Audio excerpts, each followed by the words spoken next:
Welcome back, everybody. What an esteemed set of guests we have today. We are going to continue Crypto in America Live, this time with SEC Commissioner Hester Peirce.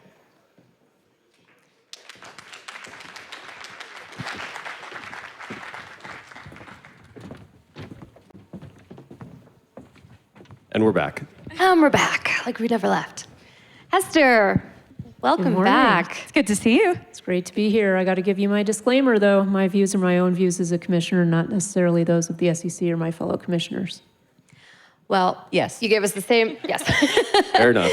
You did give us the same disclaimer when you came on our show almost a year ago now. You were our first guest when we launched Crypto in America back in March of last year. So it's an honor to have you back nearly a year later, but we'd love Great to be back. I'm healthy this time. Yeah. Oh, yeah. You were sick, yeah. You did have a cold, I remember. Yeah. But you were a trooper and you came on anyway, so thank you for that. But we got to ask you, let's kind of recap the year a little bit. I mean, not that anything major has happened at all, but I guess from your vantage point, where you're sitting at the SEC, head of the task force, what has really been the biggest change in your eyes this year?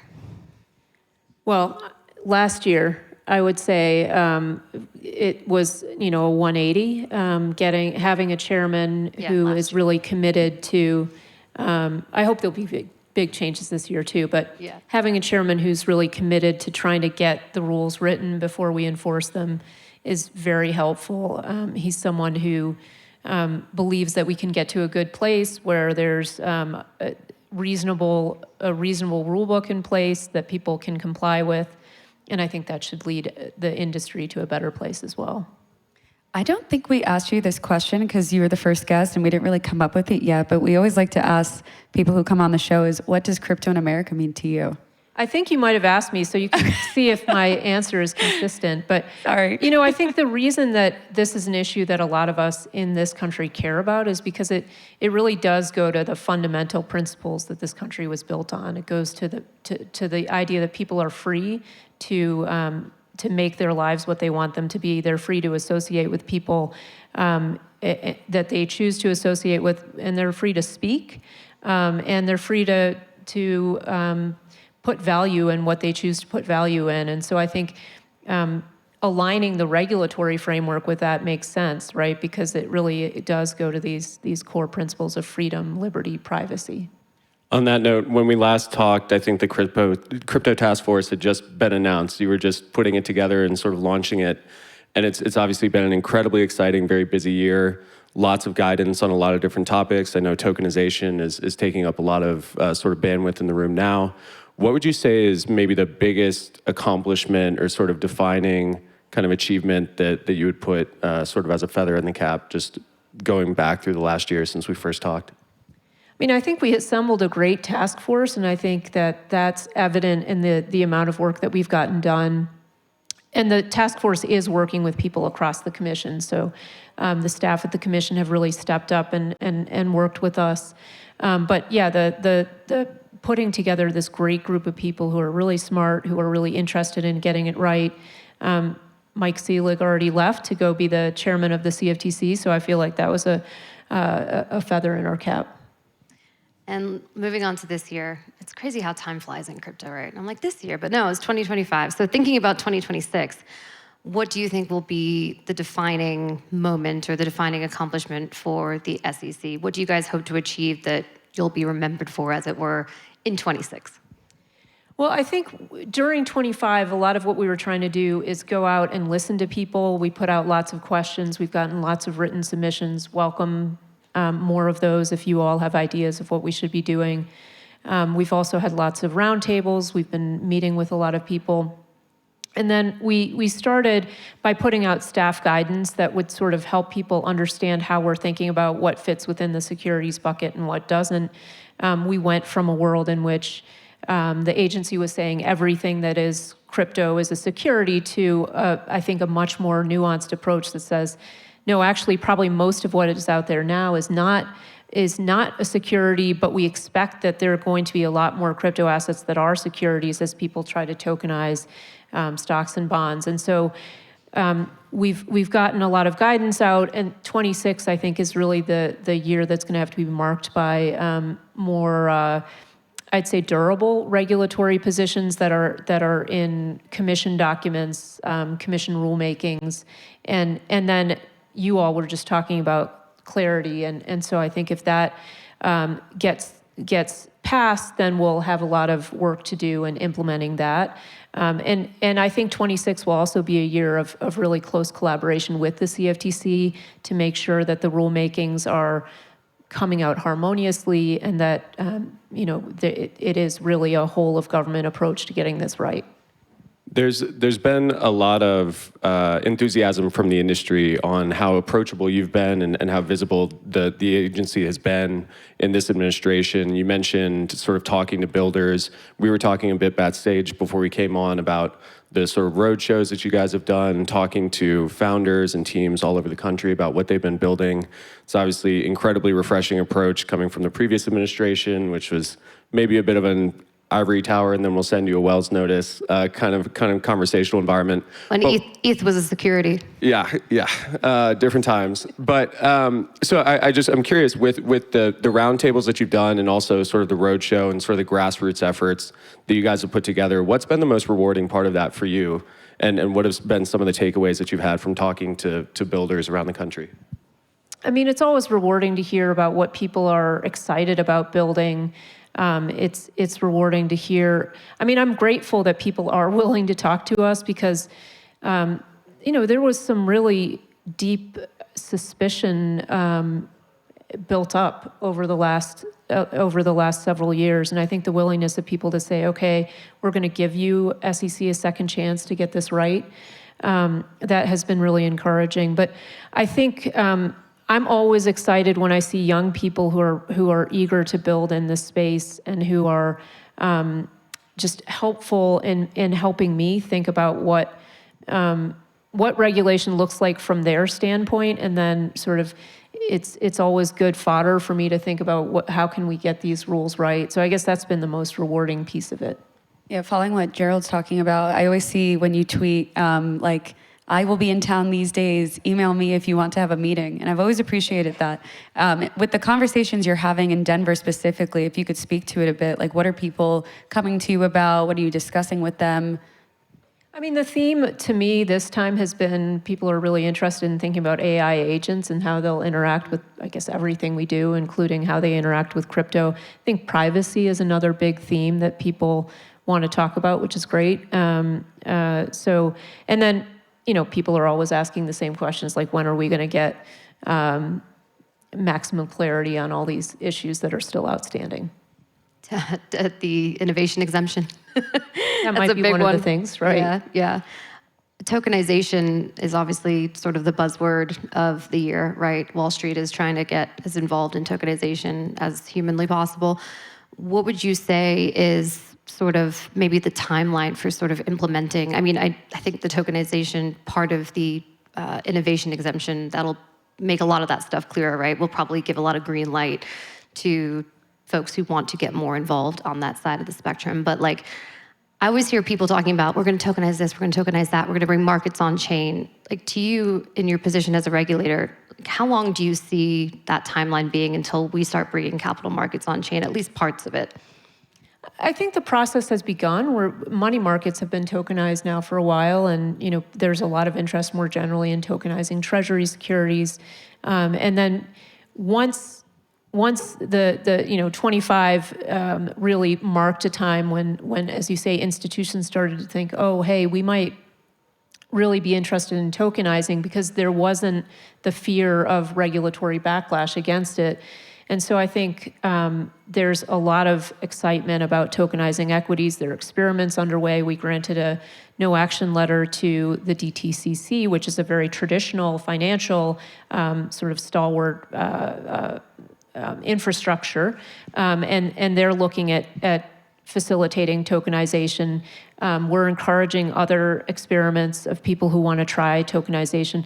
I think one of the difficulties is we really have to get a lot of pieces in place. And so you mentioned the innovation exemption. that would enable people to trade tokenized securities, to do that using AMMs, for example. And so I think trying to allow people to experiment so that they can see that, yeah, there will be a place to trade these things, and to start to understand how the tokenized securities will interact with the non-tokenized securities. So really allowing the market to see what works and what doesn't. There are different models of tokenization. The staff put out a statement a couple weeks ago on that. And so sort of watching how the market coalesces around different models of tokenization. So it maybe will take a little bit of time to get it going, but I think allowing these experiments with the idea of working toward a rule book that will recognize the technology maybe takes the place of some of the functions of existing intermediaries, but also allows existing intermediaries to engage with the tokenized system. It's just going to take some time, but I think it should be a fun project. Yeah, I want to go back to something you said about AI. There's obviously been a lot of very interesting conversations about agentic payments, maybe deploying capital through bot networks and things like that. And maybe it's a great candidate for the innovation exemption, but it seems like technology is always just a couple years maybe ahead of where the regulators can see things going. But something that I've been very interested in talking to teams about use cases or doing things like that is ultimately you deploy a bot, maybe it moves some money, maybe it makes an investment, maybe it buys a security. Where does the culpability sit for some of these new sort of networks that are being set up? Is that something that you guys are digging into now, or how do you view getting your hands around the notion that all of these potential sort of intermediaries, but sort of self-directed intermediaries, are going to be entering the market and the system?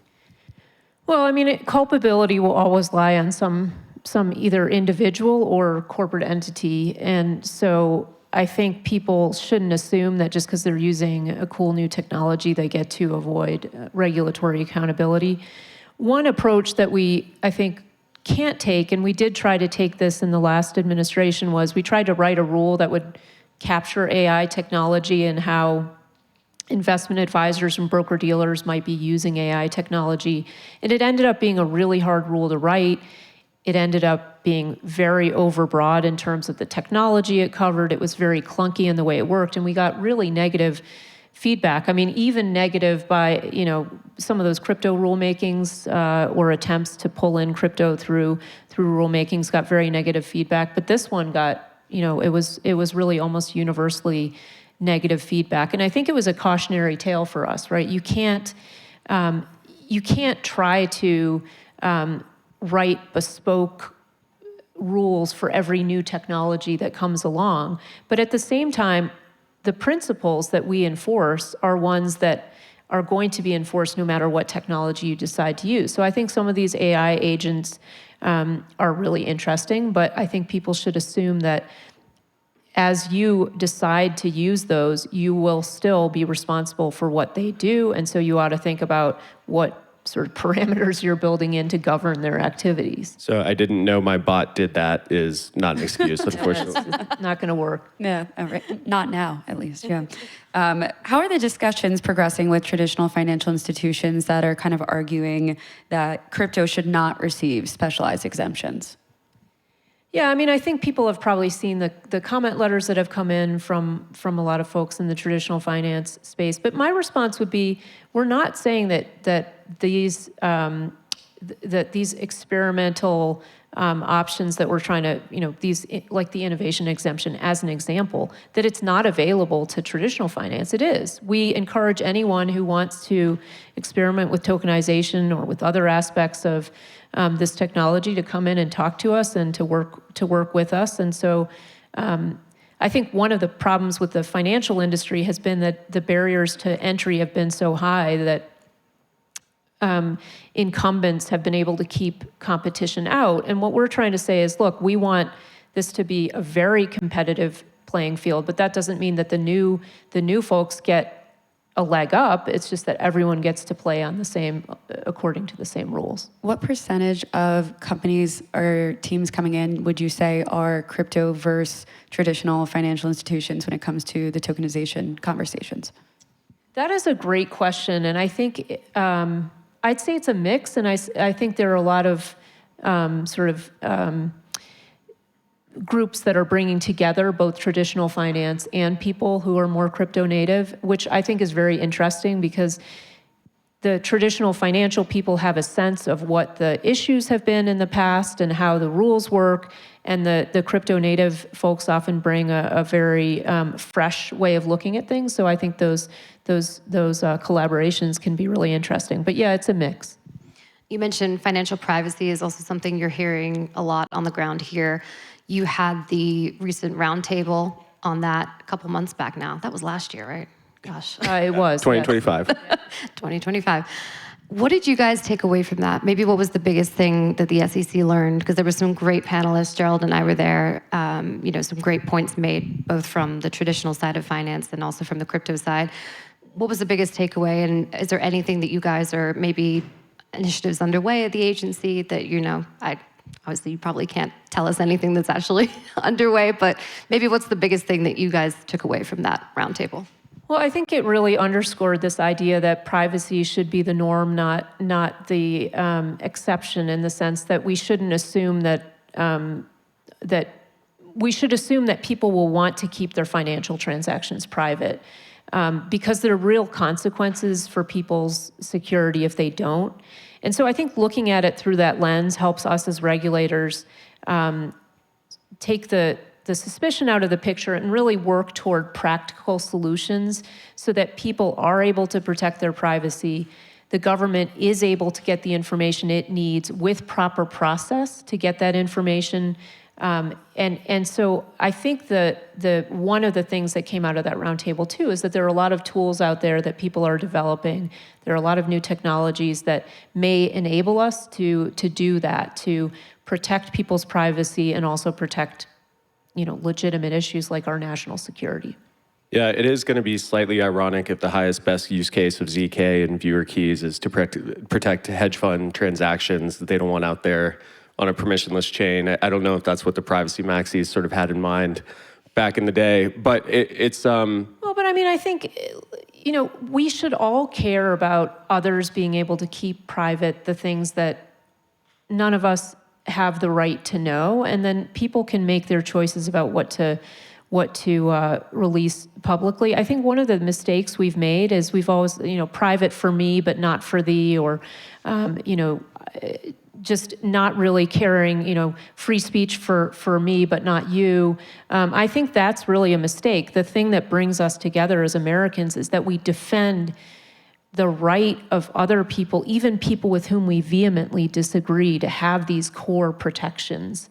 And so, especially in a climate like this, it is so important for us to come back to that point. You might not like TradFi, TradFi might not like you, but you should both be trying to protect each other's rights. Yeah, I wanted to ask you a follow-up question on Jackie's question about this balancing of traditional financial institutions sort of having the resources and sort of the time and the know-how to approach the agency and have a lot of those conversations versus a lot of maybe less developed organizations who may benefit from like the innovation exemption or exemptive relief. That obviously can involve a lot of lawyers and be a big process. But how do you, whether through rulemaking or through how you think through these issues, balance sort of the, maybe it's unfair to call it a compliance burden, but some of the obligations that you need to comply with if you're going to get into this space versus the ability of someone to sort of start in their garage and get things done? I mean, I think it's a totally fair question because there is a compliance burden that is, is huge. When you enter into the financial industry where there's so many rules on the books, it's a very complicated web to weave your way through.